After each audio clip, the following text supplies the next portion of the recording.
Mes chers bulles, je pense que tu l'as remarqué, je me suis coiffée, je me suis maquillée. En fait, je suis allée chez mon photographe pour des photos d'identité parce que oui, la CAF, j'arrête pas de dire la CAF, mais c'est la sécurité sociale qui arrête pas de avec mes photos. Voilà. Soi-disant que celle que j'avais envoyée, elle est pas bonne, c'est pas possible, ils peuvent pas la prendre. Donc, voilà, rebelote. Après, écoute, je vais aller chercher mes analyses et puis, enfin les résultats de mes analyses de sang. Et puis, on verra bien. Et puis, c'est bon. Allez, on y va. J'ai pu prendre aussi en même temps les analyses de ma prise de sang que j'avais fait hier. Pour ce qui est des analyses, je suis allée récupérer. J'ai demandé un petit peu au biologiste ce qu'il en était, s'il pouvait me dire que ça me rassure un peu. Ça va. Voilà, dans l'ensemble, ça va. Il y a un petit peu la thyroïde qui est un tout petit peu élevée. Je sais d'où ça vient. Donc, j'ai pas à m'inquiéter. Et non, dans l'ensemble, ça va. Donc, je suis plutôt contente. Et je vais pouvoir continuer mon petit bonhomme de chemin. Et voilà, je suis plutôt contente. Je vais vous faire en fait cette petite vidéo parce que je me suis aperçue d'un truc. La dernière fois que j'en ai que j'en ai fait une, voilà. Je t'ai parlé de tout ce qui allait se faire sur la chaîne en 2024, mais je n'étais pas dit le bilan de 2023. Voilà. Pour moi, 2023, c'était une année merdique. Alors, ce que l'on va faire, c'est qu'on va regarder un peu ensemble tous les posts que j'ai mis sur Instagram. Je vais regarder aussi des vidéos que j'ai faites. Et avec ça, je vais pouvoir te dire à chaque fois ce qui s'est passé, si ça a été bien, si ça n'a pas été bien, enfin bref. Et ça va pouvoir me donner un petit peu le bilan de l'année 2023, vraiment en réel, pour voir est-ce que des fois, il y a quelques points qui ont été positifs et qui fait que ce n'est pas réellement une année de merde, ou alors est-ce que ça a été réellement une année de merdasse. Donc c'est parti, on y va, on y go. Et puis voilà, allez, c'est parti. Alors, je commence par une publication que j'avais faite sur Instagram qui date de février 2023 où j'expliquais que ma vie devenait compliquée. C'est parce que je m'apercevais que par manque d'argent, il y a beaucoup de choses que j'aurais voulu faire et que je ne pouvais pas, comme par exemple aller voir le concert de Dépêche Mode, comme aller voir le concert de Guns N' Roses. Je ne pouvais pas y aller parce que je n'avais pas assez d'argent étant donné que j'avais de grosses dépenses qui allaient se faire. Et cette dépense, c'était le renouvellement de 2 columbariums. Et il faut savoir que toutes les années, le prix d'un columbarium, il augmente.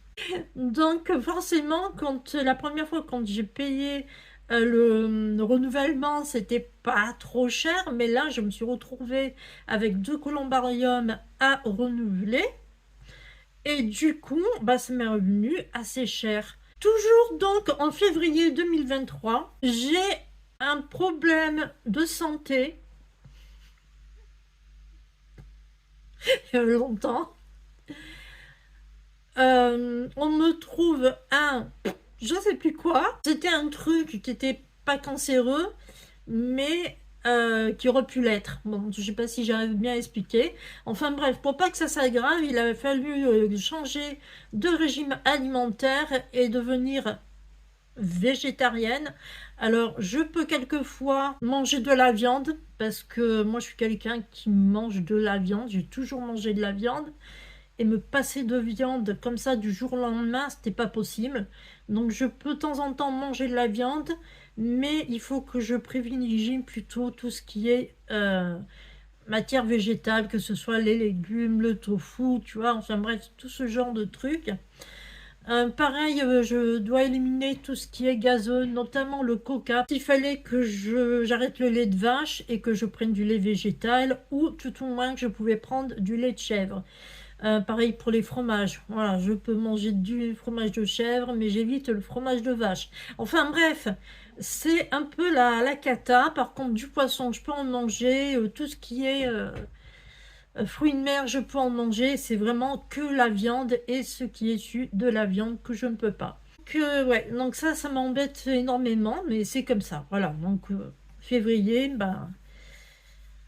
Ah, voilà, je passe à ce genre de régime et ça me fait profondément chier, hein, parce que aussi les produits végétaux, là, ils coûtent aussi une blinde. Donc du coup, ben, vu que je me retrouve avec tout ce bazar, je me dis que la meilleure solution, c'est de prendre des paniers to go, et c'est ce que je vais privilégier pendant tout le mois de mars. Ça va m'aider à économiser et, euh, et à prendre des trucs que fruits et légumes, hein, puisque je me dirige surtout sur des magasins comme Marcel Fils Bio, qui font essentiellement dans les fruits et légumes, ou alors à Naturalia, qui eux aussi donnent essentiellement des fruits et légumes. En tout cas, ils en donnent énormément.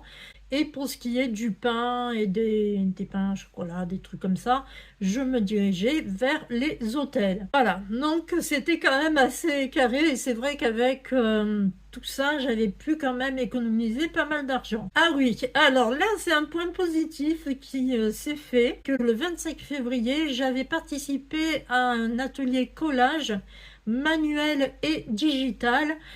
Et là, je me suis aperçue qu'en fait, il me manquait de rencontrer des gens qui avaient passion que moi. Alors là, on arrive en avril 2023 et je prends une décision. Une décision d'une proposition qui m'avait été faite 3 mois avant, mais sur lequel j'arrivais pas du tout à me décider. Et en avril, je me dis, bah, c'est ok, c'est d'accord. Je dis ok, il n'y a pas de problème. Donc, j'accepte de devenir autrice, rédactrice de roadbook sur la plateforme Rocking Trip. Voilà. J'ai quand même mis 3 mois pour me décider. Donc, au final, j'ai dit oui, ok, il n'y a pas de problème. Je le fais et du coup je suis devenue autrice rédactrice sur cette plateforme. Donc évidemment, vu que je deviens autrice rédactrice, ça veut dire faire énormément de recherches sur différents trucs. C'est aussi commencer à découvrir ce qui se passe au niveau de la région PACA, parce que je m'étais spécialisée dans la région PACA, donc il fallait que je découvre un maximum de choses, que ce soit sur Toulon, la Seine, Sifour, Marseille, les Hautes-Alpes, les Alpes d'Haute-Provence, enfin bref, voilà, il fallait vraiment que je découvre tout ça. Et du coup, je vais commencer à chercher et j'avais trouvé des trucs qui étaient plutôt intéressants, puisque on pouvait autant parler de patrimoine et de culture. On pouvait parler de tourisme vert, on pouvait parler de tourisme urbain, mais aussi on pouvait parler de tourisme industriel. Alors, toujours en avril, point de vue santé, bon, mis à part ce que j'étais dit, que j'avais remarqué, je vois en même temps que ce n'est pas la grande forme, je m'essouffle très vite, j'ai grossi, enfin bref, voilà, il y a un truc qui va pas. Plus tard, je lis un article et je regarde des vidéos et je lis des articles de blog, et il y a un truc qui m'interpelle: si je mangeais mes émotions. D'où c'est parti. C'est parti que, je te disais, je me sentais essoufflée, j'avais grossi, je me traînais, alors que je m'étais dit, bah voilà, tu adoptes un régime un régime végétarien, normalement, tu devrais maigrir. Puisque ça y est, tu manges plus de plats en sauce, tu manges plus de trucs comme ça, tu devrais maigrir. Alors que non, en fait, je ne maigrissais pas. Je ne grossissais pas, enfin, je ne grossissais pas, si, je grossissais un peu. Bon, c'était pas énorme, mais je ne maigrissais toujours pas. Et du coup, je me disais, mais qu'est-ce qui se passe? Pourquoi Et j'étais partie donc dans les Hautes-Alpes et je me suis dit, c'est là que je me suis dit, bah, ça tombe bien, je suis dans les Hautes-Alpes, je vais pouvoir un petit peu méditer, tu vois, parce que quand on est chez soi, des fois on n'arrive pas très bien à réfléchir et quand on se trouve ailleurs, on arrive mieux à réfléchir et moi ça c'est le cas. Donc quand je suis partie là-bas, je me suis aperçue d'un truc, c'est que je mange mes émotions. En fait, le soir, avant de me coucher, je ne sais pas pourquoi, mais il faut que je mange un truc. Ça peut être n'importe quoi, ça peut être une barre de chocolat, ça peut être quelques biscuits, ça peut être un morceau de gâteau, ça peut être vraiment n'importe quoi, une banane, une pomme, j'en sais rien. Mais voilà, il faut que je mange un truc. Et ça, c'est surtout quand je suis angoissée, anxieuse. C'est même pas le fait de dire je vais manger pour me sentir bien, c'est que je me dirige vers la bouffe, mais sans le faire exprès, quoi, en fait. C'est inconsciemment. C'est inconsciemment, je vais prendre un truc et je vais le manger, mais en fait, je sais même pas que je suis en train de manger. Je sais pas, c'est quand même assez compliqué d'expliquer comme ça. Mais c'est inconscient, c'est vraiment inconscient. Et quand tu prends justement conscience de ça, que tu te dis, mais c'est vrai qu'en fait, ça fait un moment que ça dure, tu dis, mais voilà, c'est là aussi d'où ça vient, cette prise de poids. C'est pas seulement parce que tu ne fais pas beaucoup de sport ou quoi, c'est aussi ça, c'est parce que tu manges le soir avant de te coucher. Et même si c'est pas beaucoup, même si c'est que quelques biscuits, c'est déjà beaucoup. C'est vraiment déjà beaucoup. Donc voilà, j'ai quand même trouvé d'où venait cette prise de poids. Mais ouais, ça faisait quand même bizarre de s'en apercevoir. Le 2 juin, je suis de nouveau dans les Hautes-Alpes. Oui, je sais, je crois que cette année-là, en 2023, j'ai pas arrêté de faire des allers-retours. Ça m'a permis, alors, de m'isoler dans ce hameau, ça m'a permis encore une fois de méditer pour prendre une bonne décision et de faire le bon choix. Après l'annonce du C10, par rapport au fait qu'il fallait que je prenne une activité salariée, je commençais un petit peu à digérer parce que c'était vraiment une douche froide. Mais je me rendais carrément à l'évidence. Créatrice de contenu voyage, ça ne me rapporte pas un rond. Mes vidéos ne sont pas rémunérées. Alors je sais que tu vas te dire, ouais non, alors là tu déconnes et tout.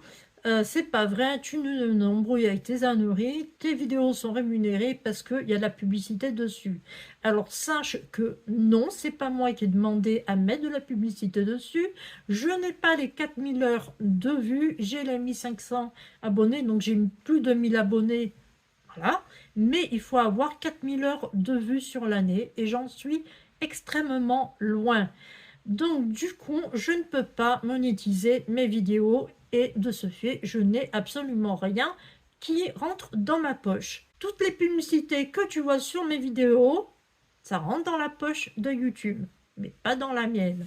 Et du coup, je me rends à l'évidence et je me dis que la seule chose, la seule activité professionnelle que je vais réellement garder pour mon entreprise, ce sera celle d'enquêtrice de terrain. C'est fait, c'est comme ça, et je prends donc cette décision-là, malgré moi. Et je vais voir Mylène Farmer, enfin, au stade Vélodrome à Marseille. Je suis hyper méga contente. Malheureusement, je ne peux pas profiter bien du concert étant donné que je suis assise à un endroit où on voit quasiment rien. Voilà. Euh, j'ai choisi ma place. Je pensais qu'elle serait bien, mais en fait de compte, bah non quoi. Voilà, non. C'était vraiment pas au top.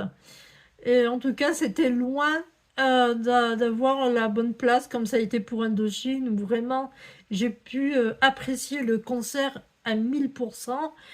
J'en dis un peu déçue. ou peut-être pas déçue, mais frustrée.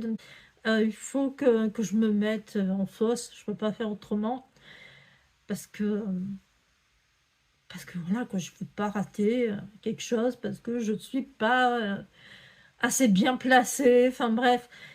Là, il n'y avait rien qui allait, quoi, en fait. J'étais carrément tout à fait en haut, mais tout à fait, tout à fait, tout à fait en haut, alors que je pensais pas du tout que j'allais être aussi haut. Et en fait, Mylène Berler, elle était comme ça, quoi. Donc, bah, si t'as pas de jumelle, tu la vois pas. Et, euh, et ouais, et surtout, vraiment sur le côté, tu vois. Donc la scène, si tu veux, elle était là. Voilà, la scène, elle était là. Et moi, bah, j'étais là. Voilà, j'étais là. La scène, elle est là, moi j'étais là.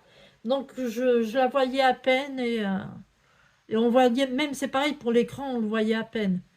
Et, euh, et en fait, j'étais même pas la moins bien placée parce qu'il y avait des gens qui étaient encore beaucoup plus sur ma gauche et que eux, ils ont carrément rien vu, quoi. Voilà, eux, ils ont carrément rien vu. Il n'y avait pas d'autre écran que celle qui était sur le devant de la scène et du coup, ben, ouais, c'était un peu compliqué pour apprécier le concert. Ensuite, je suis allée voir Renaud. Donc là, forcément, j'ai rien payé. Invitation. Donc j'y suis allée, mais alors de suite. Déjà, Renaud, c'est un artiste que j'aime bien. Voilà, je suis allée le voir en concert déjà il y a... Oula, je devais avoir 17 ans, quelque chose comme ça. Donc, tu vois un petit peu quand ça date. J'ai reçu les invitations, bah, je me suis dit, ok, j'y vais, je vais le voir. Parce que, bah voilà, quoi, j'avais envie de profiter, passer une bonne soirée. En août 2023, je voulais absolument partir pendant un mois de Toulon, enfin d'ici, de chez moi. Et suite, j'allais me dire, bah, tiens, peut-être qu'après je vais trouver un emploi salarié, je vais plus pouvoir repasser autant de mois dans telle ou telle ville. Enfin bref, il faut que j'en profite un maximum. C'était l'anniversaire de mon fils qui arrivait et je voulais lui faire plaisir en allant dans une ville qu'il aime, mais en ne dépensant pas des sommes astronomiques. Et du coup, sur le site Nomador, j'ai vu une annonce qui était pour Paris, qui était dans le quartier de Bercy, voilà. Et je me suis dit, putain, mais c'est génial. Les gens, ils partaient pour un mois et il fallait garder leur chat. J'ai dit, mais c'est génial. Donc, de suite, j'ai écrit tout ça, patatine, patata. Ils ont vu mon annonce, ils ont vu déjà aussi que j'étais allée à plusieurs reprises dans des endroits pour garder les chats de personnes. Ils ont vu que j'étais bien notée, que tout le monde est content de moi, tout ça. Et du coup, bah, ça a été accepté et on a pu partir à Paris pour passer un mois là-bas. Et là, franchement, je me suis éclatée, même si c'est une ville au départ que je n'aime pas. Voilà, c'est pas Paris, c'est pas une ville que j'aime. J'ai fait quand même pas mal de choses. Je l'ai découverte d'une autre manière. Et il y a certains trucs qui m'ont plu, tu vois. Franchement, il y a certains trucs qui m'ont plu.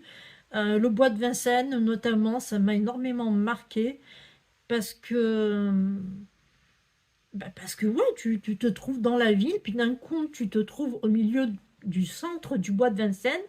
C'est la campagne et tu n'entends rien, juste les corbeaux, mais tu n'entends plus le bruit de la ville. Et ouais, je crois que le bois de Vincennes, c'est l'endroit qui m'a le plus marqué. Il y a un endroit aussi qui m'a beaucoup marqué, c'est le jardin des plantes. Ouais, c'est un endroit tu vois, si je dois retourner sur Paris, je retournerai sûrement au jardin des plantes pour m'y promener, pour m'asseoir sur un banc. Ouais, ah ouais, franchement, ouais. C'est un endroit qui m'a énormément plu. Ça m'a permis aussi en même temps d'aller voir l'hôtel Mafouf. Voilà, ce sont des pop-up qu'elle ouvre chaque année et dedans, donc, elle vend des trucs hein, qui viennent de sa collection. Et puis, on peut se restaurer, on peut passer un bon moment. Enfin, bon, bref, c'est un endroit convivial où tu peux rencontrer des gens. Et moi, bah, vu que c'était en plein moment où j'étais sur Paris, je me suis dit, bah tiens, c'est le moment d'y aller. Je vais voir ce que ça donne. Et franchement, je ne regrette pas d'être allée à cet événement, en fait, parce que ouais, c'était franchement sympathique, même s'il y avait des gens qui étaient beaucoup plus jeunes que moi. Mais franchement, je m'en foutais, parce que moi, j'aime bien Léna Situation, même si elle n'a pas 50 ans. Voilà. Autre chose sur Paris qui m'a énormément plu, c'est les tours du haut. Voilà, du haut des UO. C'est une architecture qui est assez particulière, que l'on voit d'ailleurs justement du bois de Vincennes. Et quand j'avais vu ça, j'ai dit, mais qu'est-ce que c'est que ces trucs-là, tu vois? Ce sont deux tours, deux immeubles. Je me dis, ouais, il faut que j'y aille, il faut que j'aille voir ça, parce que c'est assez surprenant. Et j'ai envie de voir ça de plus près. Donc, ouais, c'est une belle découverte. Et ça en est passé des choses. Ah, pendant ce mois d'août à Paris, s'en est passé des choses. J'ai participé à des ateliers écriture et je me suis régalée. Mais je me suis vraiment régalée. Donc il y avait ça, il y a aussi des ateliers improvisation qui m'ont beaucoup aidé. 23 décembre, je décide d'arrêter Instagram. Alors quand je dis arrêter, c'est entre guillemets, hein. J'arrête quasiment Instagram. Si je résume, donc, l'année 2023, ben, comme tu vois, ça a été plutôt une année de merde. Autant financièrement que sur la santé, ça a été une année de merde. Beaucoup de choses ont été chamboulées. Ben voilà, le bilan de l'année, il est là, quoi. Année de merde. Voilà, ben écoute, c'est tout pour aujourd'hui. Bon, je te laisse, je te dis au revoir. On se retrouve dans une prochaine vidéo. Et surtout, nique le virus. Allez, bye bye. Et pitou pitou, bye bye.